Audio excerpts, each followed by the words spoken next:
The Tarnished Legion, Issue 1.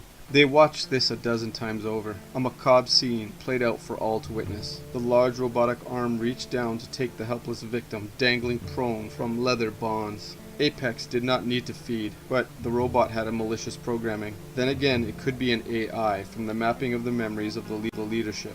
Whatever the case may be, the victim fell 20 feet to the awaiting metal jaws. Flailing only meant that your limbs would be sawed off from the spinning blades in the giant robot's throat, or perhaps getting caught in the mouth with all the buzzing chainsaw blades. A hollow steel thud could be heard by all watching. It took only a few seconds for the victim to fall 100 feet down the throat metal shaft into the acid pool in her breasts. Apex was made to look female. Her breasts contain a highly corrosive acid. Everyone watched. Its robotic nipples, topped with glass windows.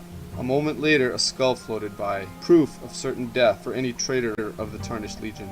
Still think we can get away? Umbriel asked. Yes, we've gathered enough evidence to clear our names. We're on the humanitarian teams. That much we can prove. Once we get out of this, the Chief Justice and National Security Council, I'm sure will walk. But for now, we have to lay low, Rasp replied, careful to make sure none of these cyborgs were close. You know, some of them have enhanced hearing, right? Jin replied.